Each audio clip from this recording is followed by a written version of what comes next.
Three aspects, 2 lanes, 1 deck. In this chapter, we discuss how to gain a tactical advantage before the game even starts.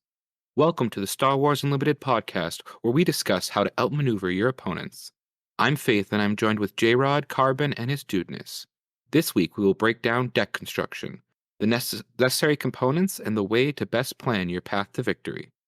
For someone who is new and wants to play Star Wars Unlimited, what is an area that they should be considering early on for making their first deck? Yeah, so the biggest thing to consider when building a deck is which leader you want to play. And leaders are very special in the game of Star Wars Unlimited. They basically are the core principle of your deck. They give you your first two aspects. They have either an activated ability or a passive ability. They also come with one of the more powerful tools in the game called an epic action, which can only be used once per game. And basically, it allows you to deploy your leader currently only to the ground arena, depending on how many resources you control. Some are as cheap as 4, and some are as expensive as 7.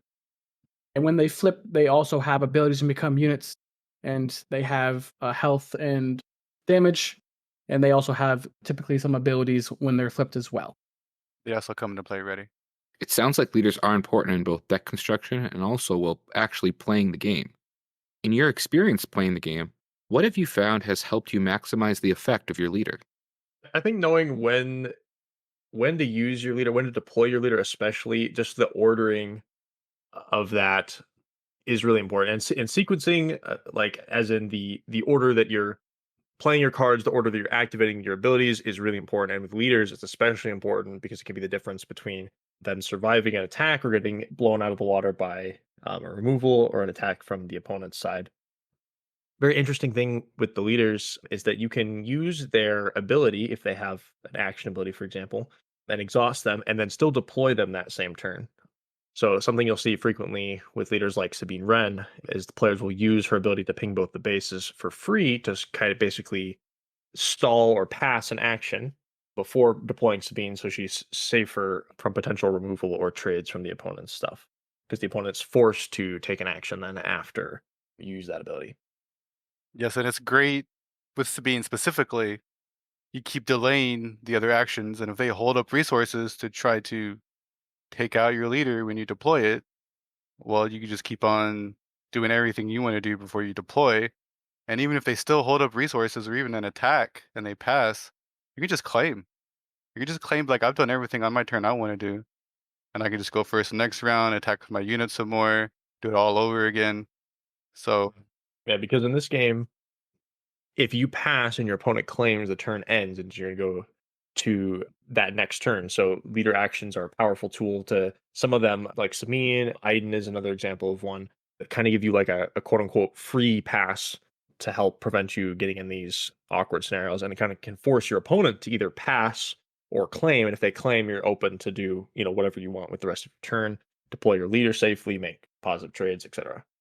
It definitely feels like the turn you deploy your leader is a big swing turn. I think we probably see the biggest swing turn with a Boba Fett, it seems like, but really every leader, it seems like that's a significant play for that round. I would say doing well in this game is being able to maximize your leader's value in some way, either in the unit form or in their leader form, getting use out of their passive or activated ability. Because right now, some of the worst leaders in the game are the ones who are the hardest to extract value out of. I'm looking at cards like IG-88, even cards like Hera. It's hard to really extract value out of those people. Like Hera might give you 1 experience token when she deploys. IG-88 almost always gets dumpstered as soon as he deploys. Even his leader side ability of being able to attack with a unit, give it +1. If you control more units than your opponent, is really hard to trigger. It's really hard to get that extra +1 attack because you play a unit to get ahead from your opponent, and then your opponent just counters by playing a unit to tie it up. And so I think if you're not maximizing your leader's ability in some way to get value, then you should be looking to play a different leader. Yeah, I think the biggest thing about leaders too is, when they deploy, it's basically a free unit of that cost. So, like, for example, Darth Vader is a free 7 cost unit on that turn. So it's like a really big swing in the game when you play your leaders, any leader for that matter. Sabine coming out at 4 is still a big swing on 4 because not only are you getting Sabine out on 4, but you're also being able to play 4 resources worth of cards to also back her up in some way, whether it's a ship or it's another ground unit or it's burning them with the red card there. I can't remember Dudeness. You always play it. For a That card. cause. Yeah, for a cause. Thank you. Yeah, so it's just I think that having the leader out and then having backup for it the same round is just something that can really push your deck to victories often. So maximizing that is definitely, I think, one of the most important factors in Star Wars Unlimited. Yeah, definitely. What do we find makes for a good leader? Is it their stats? Is it their ability? What are the thresholds kind of for power level? Well, I'd say stats right near the top because Boba Fett is considered probably the best or one of the best. And it's because he has above curve stats for a 5 resource deployed leader, right? He's 4/7, whereas most other resources at that cost are either 2/7, 3/6, and even with today's Chiru, he's only 3/5. Like, I think his stat line is the big part of it. Yeah, and like the biggest thing or the easiest way to find out if they're understated or overstated is just take both numbers and add them together. So, for example, for the 5 costs, they're typically at 9. 9, and Boba Fett's at what? He's at 11, I think it 11. is. Yep. Yeah, so that's kind of the quick and easy way to run the math on if they're understated or overstated. And that's the attack and the defense of the unit itself. It's the flip side. Boba Fett also coming out at 5 resources is the exact same stat line as Luke Skywalker, who comes out at 6 resources. So the fact that both them 4/7 and you get that Boba coming out a turn earlier can be important. Kind of interesting with the fact that, as you mentioned earlier, that some leaders come out at 4 and some leaders come out at 7. And so the fact that you can have these big swing turns, such different points in the game, is an interesting thing to consider when building your deck. Yeah, absolutely. I mean, I don't think you necessarily want to be an aggressive deck and have a 7 cost unit, 7 cost leader, because by the time you get to turn 6 without any ramp where you can deploy your leader, the game is probably already in the control deck's hand for the most part. Whereas if you're an aggressive deck, you kind of want a cheaper leader so that way you can get your pivotal turn sooner to try to end the game faster.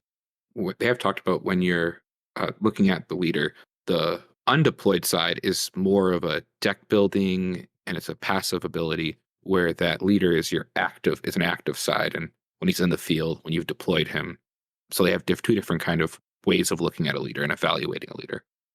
Yeah, when I'm looking at a leader specifically, especially looking also at power level, I'm looking at what that leader does uniquely, like what it does differently from other leaders and like plays or lines that enables. So Boba Fett is very powerful right now, and for one of the big reasons is that, especially with his ability to refresh resources after defeating enemy units, he's able to do lines of play and play card combinations on specific turns that are not possible for other decks to do. And so that his ability just sets him so far apart in that area of gameplay just because of how unique that is. Same with Leia on the hero side of things, lets you attack with 2 units, which is not very present across the board in this game, and is extremely powerful effect when you get to use it. So that's because of that uniqueness. It can bring, if the leader's doing something that nothing else, no other card, no other leader's doing in the game, that can really be very powerful. Definitely. And I still think Leia's ability, if not the best, is top 3 best in the game. Because she basically gives you a free action. She presents lethal when you wouldn't have lethal before, right? Faith was talking about this the other night when we were playing. This game allows you to put your opponent into a check, right? Like you attack, and now if you attack with that guy next turn, like you're gonna win. So it gives you this weird situation where I put you in check. What are you gonna do, right? You're gonna do more actions. You're gonna claim, and Leia gives you more opportunities to put your opponent into a quote unquote check. For sure. Well, leaders are important because they give you 2 aspects for your deck and give you a starting point for deck construction. Bases give you your 3rd aspect for your deck and give you a number of damage you can take directly from your opponents before you lose the game. I personally am very happy with what FFG did with the bases for Star Wars Unlimited. As I mentioned last week, FFG shared their Quick Start Rules live stream that they put the most amount of discussion into bases and they went through many changes about how to use that space and design. They stated that originally all the aspects of your deck were on your leader, and that the bases didn't provide you with an aspect. At some point in testing, they shared that they were pleased when they came up with the current system because it allowed for more diversity and player expression. If you were playing Luke Skywalker, who is a Vigilance hero leader, you can now choose to play either a Command Luke or an Aggression Luke deck, which, while both using Luke, play differently. I've really enjoyed being able to mix up different combinations for leaders by using different bases and giving me access to different cards for my deck. Also, since the base is a separate element from your leader, it allows you to mix and match different strategies in your deck design by choosing different bases within the same aspect color. In Set 1, Spark of Rebellion, there are 2 types of bases: common bases, which each provide a different color aspect for your deck and 30 health, and rare bases, which each have 25 health and an epic action which can only be used once per game, but have a major effect. What has your testing of the game taught you about bases in Star Wars Unlimited? Energy conversion lab is pretty good. I mean, I would go as far to say, and this is maybe a hot take to some people, but for me, it's not even close. It's ECL's or Energy Conversions Lab is easily the best card in the game right now. It's not even just base like card in the game. It just provides so much value and so much catch up ability, giving ambush units that typically don't have it, which means they're correctly statted for where they are, and they get ambush. And I know you can only use it once per game, but that there's just you can never go wrong using that. I feel like, It's pretty much a baked in 2 for 1 yeah. because you're most of the time you're not going to ambush something that just trades off. That you're going to ambush somebody that comes in and sticks around after ambushes, and so Whenever I that can s- be really powerful. Yeah. Whenever I see someone using Command Center or Echo Base, I always just cringe a little bit. Because like the other bases, like you could argument like maybe Tarkin Town is the second close base wise to Conversion Lab, but like you probably don't want to not use Tarkin Town because it's pretty good. But like Command Center and Echo Base are just like so good, are so bad. Excuse me. Like compared to Energy Convergence Lab, like I don't think that 5 HP is ever worth it. And there's a lot of people who will say like, oh well, if you're only killing like a 2 attack unit, then you're only gaining 2 HP. It's like, well, no. It's like, when would I first be able to remove that 2 attack unit? If I can't kill that thing for 3 more rounds, then that 2 attack unit's gonna hit me for 6. Right. Just another thing that's very relevant about Energy Conversion Lab is that out of the 25 health bases with epic actions, it's the only one that does not actually slow down your tempo by forcing you to take an additional action. The other 3 also, they don't let you play a card at the same time. They're just kind of an individual deal 3 damage to a damage thing, give a shield token, shrink a unit by -4 attack for this turn. Those can lead to a little bit of a tempo loss. And for some decks, that's good because they want to react. But for being proactive, like seizing control of the board, Energy Conversion Lab is just stand out in that regard, and that's what makes it part of what makes it so strong. And Now, go ahead. oh, Go ahead. I'll be honest, with the blue base, I think that it's on the very opposite end of the spectrum, the security complex. I think that one doesn't really have a great home right now. I probably would be hard pressed to play that over a 30-point base because I think the shield is just such low value compared to other things. There's obviously moments where it'll be good. It definitely has like a higher ceiling than the 30-point base. But for me, I like my decks to be better on average than having better highs and lows like that.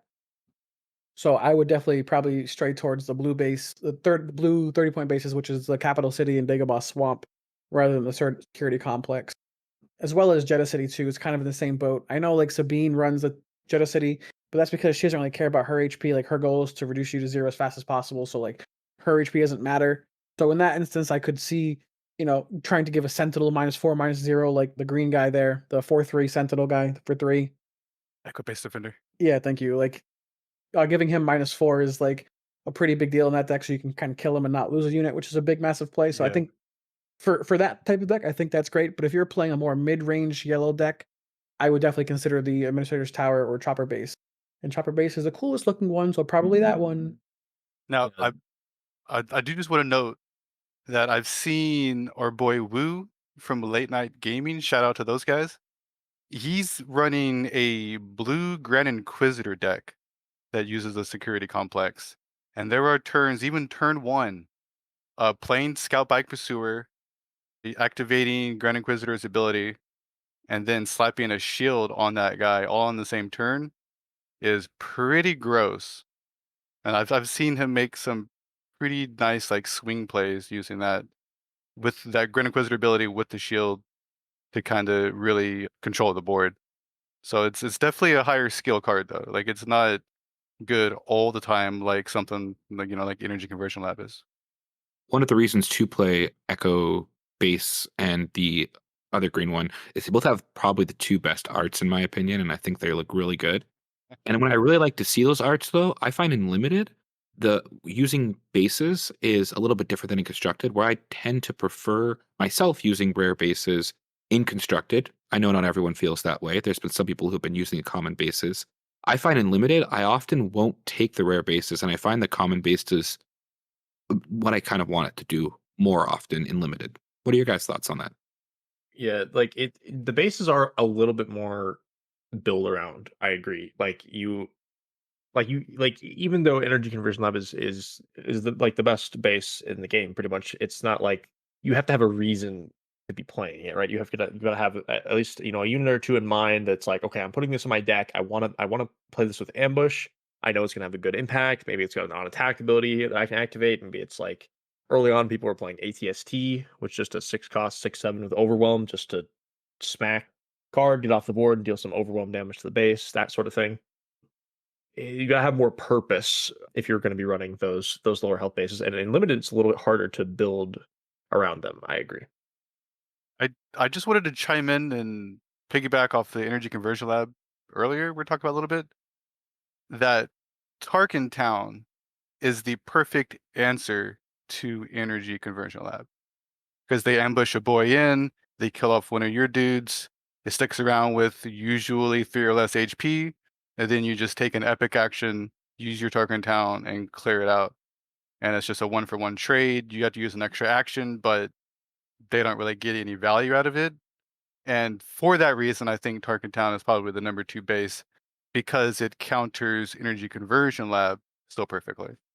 Yeah, as a ECL abuser, I definitely hate when I see Tarkentown across the table because I'm just like, oh, I know that whatever I ECL is going to get Tarkentown more or less. Yeah, and that's one of the reasons why I love playing Tarkin Town, is because it does just straight hard counter ECO. Going back to the point about limited, I do again really like the fact that the base is separate and it allows you to pick a different color, especially when you're drafting, when you're shielding. In the live stream I mentioned earlier, they talked about how when they made this switch, it really opened up limited and made it its own. And I can really feel that because as I'm opening my packs, if only have a blue villain leader and I open a yellow villain rare or a strong yellow villain card, I'm able to still play it because I can splash different colors with my different bases. Yes, agreed. It's definitely a good change for limited. So now that we have our leader and our base, what is the next thing we need, Carbon? So after you have those two things, you're gonna build your main deck. So your leader and your base are gonna be separate from your main deck, and you always start with those in play, and then you build your deck separately with those aspects. So your leader is gonna provide one of the core 4 aspects of aggression, vigilance, command, or cunning. So and then you also get either heroism or villainy with your leader, and then your base gives you one aspect of those core 4 that I mentioned. So you've got 3 total to work with. So when you build a deck, you're going to build a deck with minimum, or for constructed, a deck with minimum 50 cards.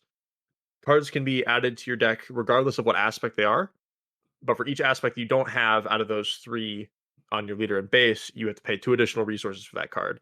So if you have a double blue card that costs 1, for example, if you only have 1 blue aspect, you would have to pay 3 for that card. If you have no blue aspects, you'd have to pay 5 for that card. Limited deck building is overall the same. The 2 big differences there is that your deck needs to be a minimum of 30 cards instead of 50, and you can only use cards that you got from your limited packs. From sealed, from opening packs, from drafting packs that are passed around the table. So we've got our 50 or 30 card deck. What kind of cards are we putting in there? Are we using certain kind of ratios, like with units versus events, with space units versus ground units? And how many upgrades do we have? How many upgrades is too many? How many upgrades is too many? That's a good question. I think honestly, 4.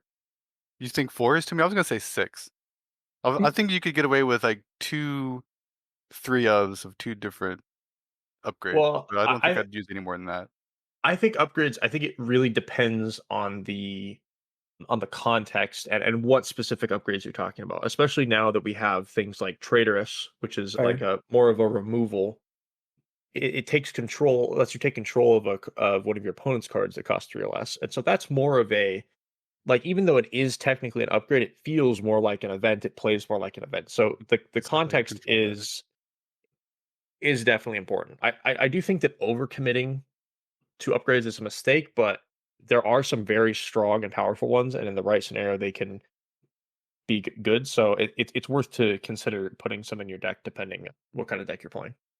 Yeah, I think for me, the reason why I say 4 is too many is a limit is because they're just so bad in so many matchups. Against blue, they just have like vanquishes and so many ways to remove your units that they're not staying on the board too often. And then in yellow, you have like waylay, which is obviously a giant blowout. You have no good to me dead. There's just a lot of ways to do it. And unless you're up against, like a green red deck that only really has damage that once you suit it up, it's probably hard to deal with. Yeah. And even red has upgrade removal just inherently in their color. So it's like really only green that you want to be playing upgrades against where it's good. And for me, having, one really good matchup for the upgrades and 3 kind of medium ones tends to lead me down the I don't want too many. I want some because when it's good, it's really good, right? But like Yeah. I don't want too many. That, I can definitely hear that. I was gonna say it kind of depends on what your game plan is, right? If you're kind of going aggressive, I think upgrades can be sort of good because they're a form of quote unquote haste damage because you get to play this card and attack with a unit the same turn, meaning that it deals damage the turn you play it essentially, which is different from a unit, right? You have to wait till next turn to attack with it. So you play 3/3 unit, or you play 3/3 upgrade on one of your units.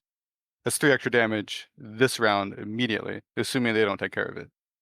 On that flip side, upgrades on leaders are extremely good because outside of exhaust effects, you really can't deal with it, or you just destroy the upgrade outright. But if you don't like when I play Leia and I get to suit up Leia with a wing leader and a academy training on turn 4, if they can answer that, like it's pretty much GG's on the spot.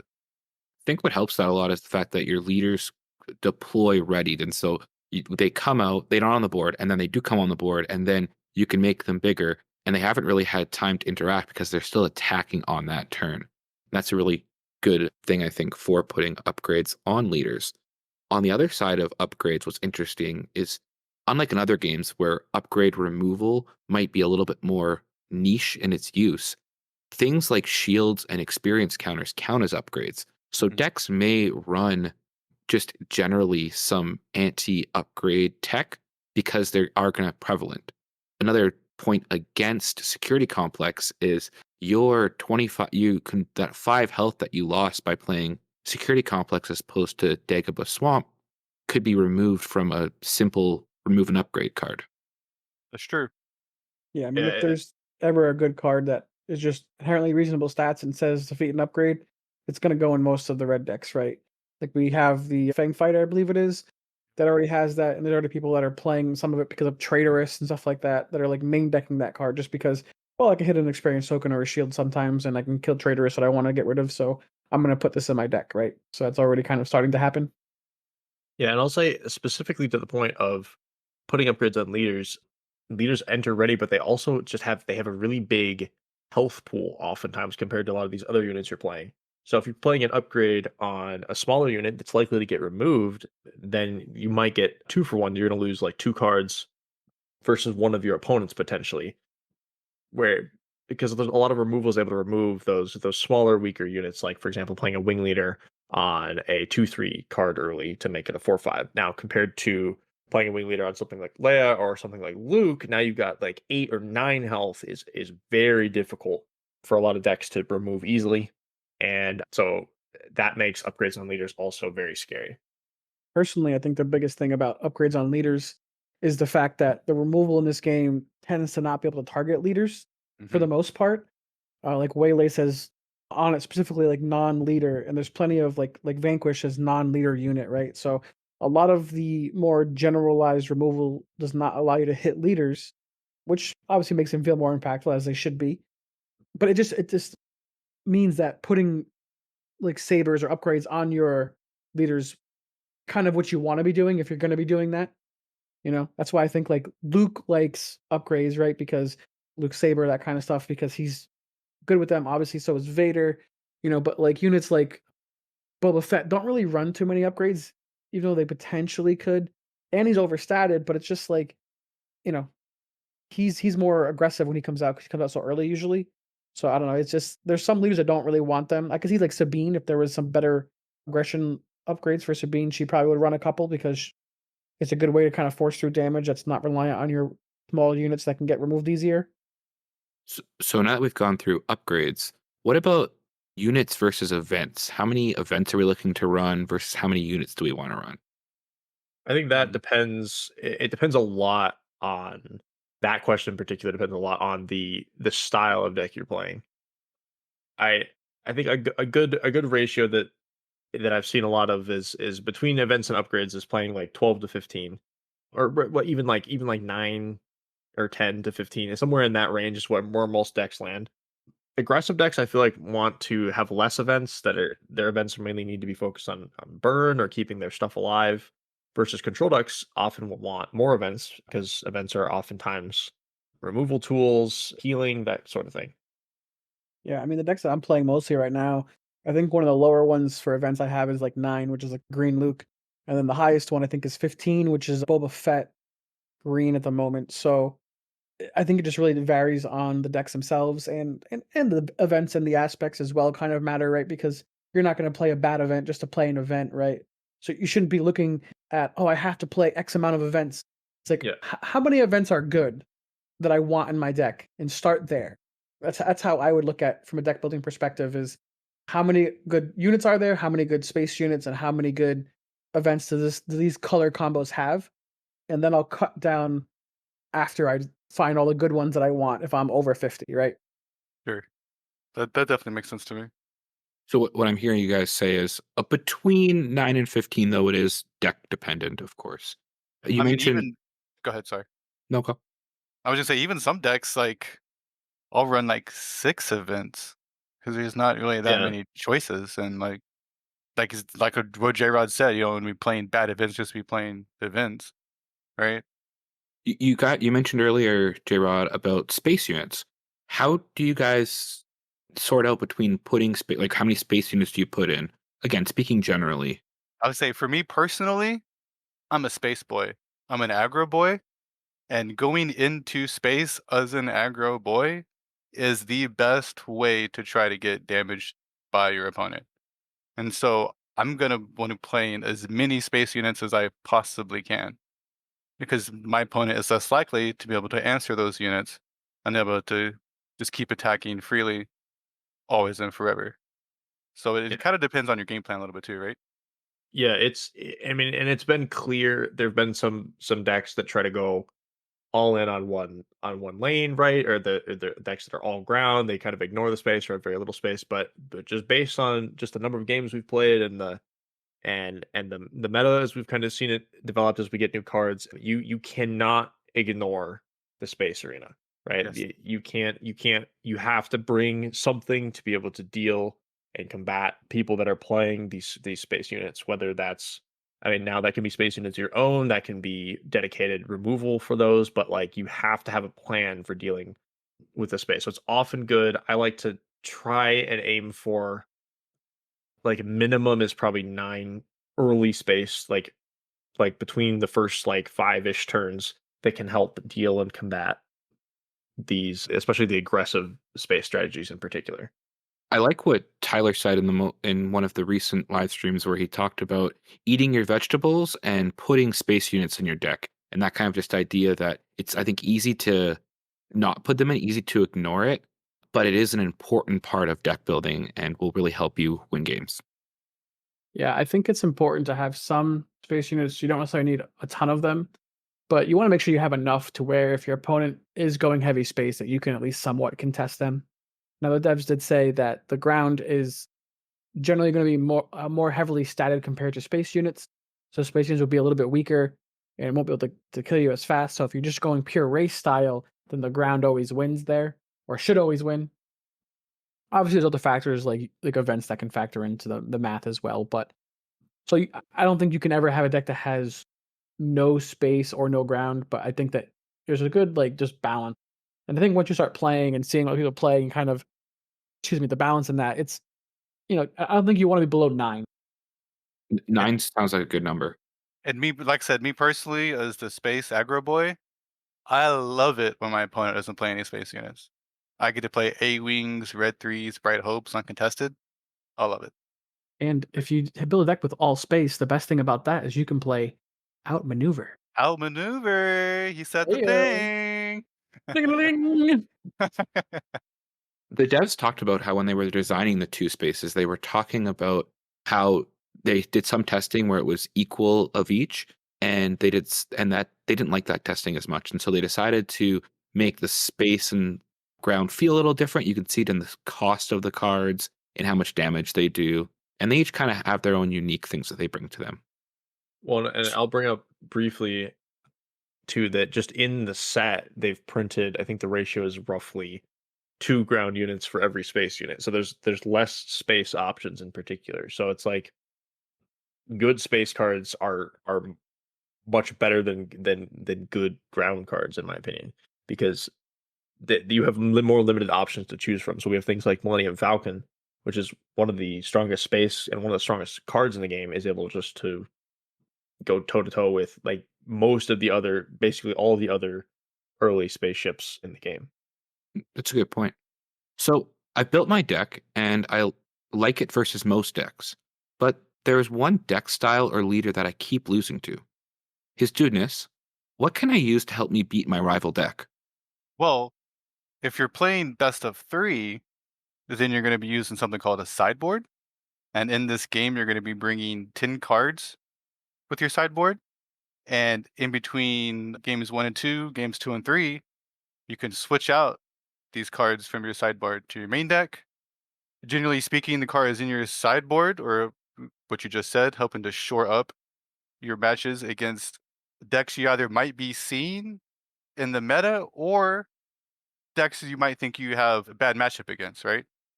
And so your biggest skill there is trying to identify what are my bad matchups, what potentially is going to be in the meta, and what cards are effective against those decks that I could be playing. Can I sideboard a leader or base? You cannot sideboard a leader or a base in constructed. In limited, you can sideboard in a completely new base and have a completely different deck from in between games, 1, 2, and 3. So how does one build an effective sideboard?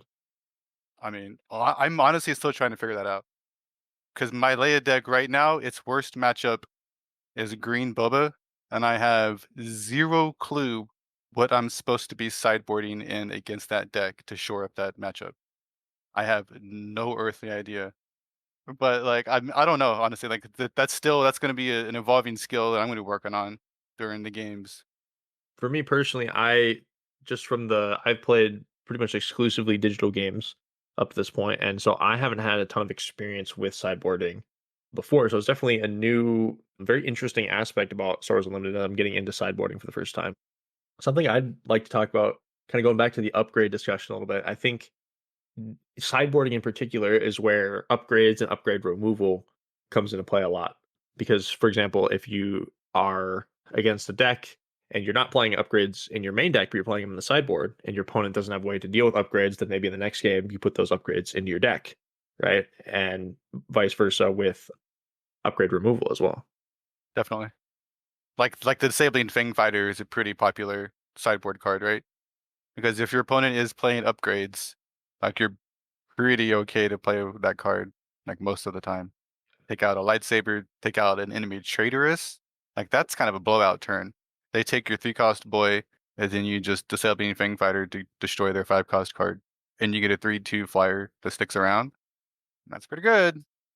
Yeah, I think for me with sideboards right now, it's just really tough to really even understand or know what you want. As someone who's played Magic for years and very competitively and won some large events and is very familiar with sideboarding, it's still tough to really create an efficient sideboard for this game. at the moment, just the way the current card pool is with such limited cards, and then also like there really isn't any actual competitive games going on to like know what the true meta is. We can make assumptions, and obviously Boba Fett's really good, but like past Boba Fett being really good and Sabine being really good, you know, everything else is kind of like, yeah, you can play that. It has some good matchups and some bad matchups, right? Which is good for the game health, you know what I mean? But it's bad for trying to find a specific card to put in a sideboard. Yeah, definitely. Talking about all the cards that we can put into our sideboard, into our deck, we've gotten quite a bit of cards recently since the new year. What has been some cards that have stood out to you guys? So my at least favorite card, at least from this new year so far, has to be Heroic Sacrifice, which is a one cost heroism aggression, so white red event that lets you draw. You start by drawing a card, and then you can attack with a unit, and it gets +2 power for that attack. But then after it deals combat damage, it dies. And I really like this card in a number of different scenarios. For aggressive decks, it's an extremely strong late game tool to both draw a card and push damage to the base. In control decks, it's a great way to maintain card advantage while also trading in one of your weaker or damaged units into a bigger unit. It's a great way to like surprise kill your opponent's leaders before they have a chance to react. And it's especially good with cards that have when defeated abilities. So by far the strongest combo here is with K2SO. When K2SO dies, you can choose to deal 3 damage to the base or discard a card. So in aggressive decks, playing a Heroic Sacrifice on K2SO, K2SO will attack for 4+2, 6 damage, and then he'll die. And then his when defeated can deal an additional 3 damage to deal just 9 damage in a single action, which is a really strong finisher for those decks. So I really love this card in aggressive decks, in unit based control decks. I love this card. And it only costs 1. Yeah, very cheap. It's a 1 cost, pretty effective event that I'll be happy to open up in my packs. Yeah, I haven't played too much of it, honestly, in constructed. It's your red aggressive decks aren't typically my colors that I play. However, in limited, I was taking this card out of aspect just to play it for 3. I thought it was a fine card to play out of aspect because it's relatively cheap for 3, and it can provide, a trade up from a small unit to a bigger unit and draw you a card. In draft, it's kind of like an all you can eat buffet for a card that you'd want. So it surprised me how easily passed that card was. When I felt like that card was like pretty good to put in most decks. I could definitely see that. Faith, did you have a favorite card? I have been really enjoying Power of the Dark Side, which is a 3-cost blue villainy innate event. It's got the best art in the game, or maybe not, it's not the best, one of the best arts in the game. And what it does is an event chooses an opponent chooses a unit they control, and they defeat that unit. An interesting thing about this card, as noted by a few other people earlier, was it doesn't say that it's a non-leader. So if they just have their leader on the board and you play this, it will defeat it. I find it's a very strong card, and my Krennic deck I've been playing, which you can watch a video of that on our Outmaneuver YouTube page, you can see how powerful Power of the Dark Side is. Yeah, I mean the card art is amazing. I'll give you that. But other than that, I think the card's pretty garbage tier. It has some good plays here and there that can be solid, but I think overall in general the card's not very good, and I probably wouldn't put that in too many decks. Someone sounds bitter. Not on this latest. No, so the card is good against strategies that aren't trying to go wide. Because if I have a bunch of 2 drops out and you play this card, obviously I get to just choose one of my dumb 2-mana dorks and just sacrifice them, and it's not the greatest use of your 3 resources. Yeah, Even But- at that even at that low level, it still takes out one of your units. It does. Yeah. It does. I mean, it does take out a unit, but usually this unit's already attacked or something, so it's like I mean, versus aggressive decks, I feel like if you're able to kill either a buff 2 cost or just a 3 cost with it, I feel like you're happy most of the time, right? Just because it can pivot from being like that early removal tool in the early game to being a just delete your win condition in the late game. yeah, and honestly right now, anytime you're playing against a blue villain, you need to be cognizant of the fact, hey, do they have 3 resources open? Do I want to deploy my leader on an empty board? Maybe not. Maybe not. I would, because they shouldn't have that card in their deck. Because it's garbage, right? Yep, pretty much. Definitely shouldn't be playing it. We do a little bit of downplaying. We do some downplaying. What other cards have you guys found interesting that's been released this year? All right, so one card that I actually think is going a little under the radar right now is Wolf. You're Mm. getting a 3/2 Saboteur for 2 cost, which is a perfect counter against Luke decks who want to be putting a shield on potentially their turn 1 plays. It can blow that out of the water, so that's pretty cool. And it even has the ability to, when played and on attack, your opponent cannot heal damage from their base. So he's a great aggro tool. He doesn't have relevant traits for the most part, aside from what is he? He's like fringe and something else, right? Fringe I don't and know. clone. Yeah. Clone, that's He's a right. Clone. clone. So a clone will probably be more relevant later. But right now in this set, obviously nothing really to synergize with. But a 2 cost 3/2, which is where you want to be, right? If you can play a 3/2 over a 2/3, you always play the 3/2 because it trades into other 3 health boys. And Saboteur, like I said, is not irrelevant. And if Luke decks are prevalent, like I see a lot of people wanted to put like a shield on their Echo based defender or something. Well, now Wolf just does a 1-for-1 trade on that guy. So I think he's a little bit underrated at the moment because he's a pretty solid aggro 2-drop. One quick minor correction on that. When he enters or attacks, neither base can be healed. Neither base can be healed. Small distinction, but does matter. It does for sure. Our boy Flock from Golden Dice, shout out to Golden Dice, almost made this mistake in his most recent gameplay. You guys should go check that out. Yeah, I think Wolf is very strong. I mean, I hear 2 cost 3/2 Saboteur, and I'm on board there before we even talk about the healing part, right? Right. Just because Saboteur has proven to be a very solid keyword. It's not like very dazzling or anything, but It's no ambush. it's a workhorse, right? It can put in work, it can threaten lethal where you otherwise would not have lethal. Yeah, it's overall very solid, very good aggressive card for these aggro decks. My favorite part about Wolf is the fact that it basically all but guarantees that I will at least see a Rex card or leader in set 3. Yes, sir. He's one of my 2 favorite characters, Ahsoka being the other favorite character. And just the fact that we already have Wolf in the game just makes me super excited for the future of this game and where this game is going, to be honest with you. Like, I just can't wait to see all the other leaders that we get in the next couple sets. I'm excited for the next 2 sets too, honestly. But yeah, I mean, Wolf's good too. Yes. So Jrod, did you have a favorite card? Oh, I did. And I know a couple people on the podcast with me had some very strong takes on this card, but mine is the newly announced 1 cost Green Hero 1/2 Rebel that says action, play a unit from your hand, it costs 1 less. And its name is DJ Dispatcher. Okay? DJ Dispatcher. Yes, sir. And I know a couple people here didn't like this card. They thought it was DJ Laser at home. And I'm here to tell you that does this go in every Green Hero deck? No.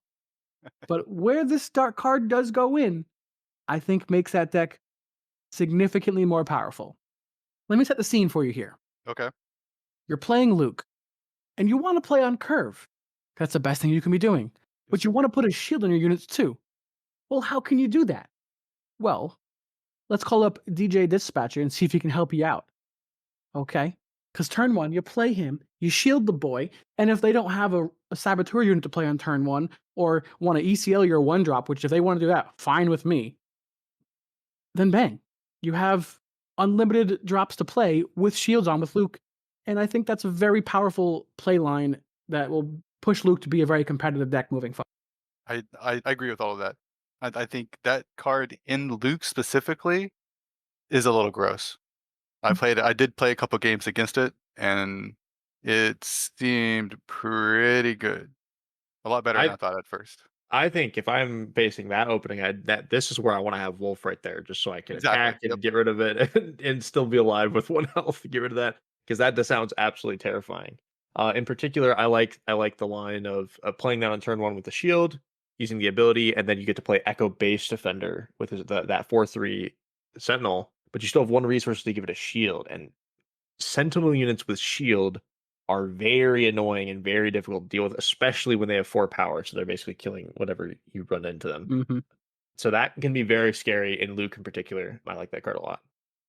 I'll also say that I cannot wait to play this card, have my opponent ECL into it with their unit, and then I just play another one. I got him. And they're just like, that's probably still bad because then they'll probably also kill that one too. So you probably don't want to do that still. But getting your opponent to use their ECL on a 1-drop seems okay. It doesn't seem the worst. You always bolt the bird, right? Dudeness, like you and I come from Magic, so you always Yes. bolt the bird. Always bolt the bird. So it's never like wrong to do that, but it doesn't feel good doing it. Like no, it the doesn't. rest of that game, you're like, man, if I had ECL, man, if I had ECL. Yeah, there's gonna be many times where you're gonna wish you had it. I'm a big fan of game design, and I think what I like about a DJ Dispatcher is I like the mirroring that we get. So on last week's episode, we talked about Shore Trooper versus Battlefield Marine, both being green, and how villainy and heroism do things a little differently. And we can see the difference as well, still in green, between DJ Dispatcher, which doesn't give you a hard resource, but does give you extra resource to, or it does make your next card you play cost 1 less resource, where the other DJ is, and villainy is going to give you that hard resource. So they both do the same effective thing, but they do it differently. Now, I do want to note that I don't think it's good in a deck that's trying to go wide necessarily, right? Like you're not trying to play this in an aggro deck, and then trying to play like a 3 and a 1-drop on the next turn or something, right? Like it doesn't feel like where you want to be, but I don't know. I haven't really tested it, so. I will say the other spot that I've seen this card flourish a little bit is Green Han.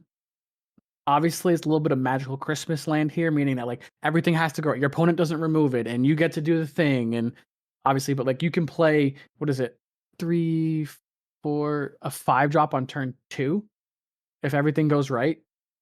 You know, obviously, it's not always going to happen that way, but like that's pretty powerful to be able to play. You know, Chewbacca, the unit, the good Chewbacca, right?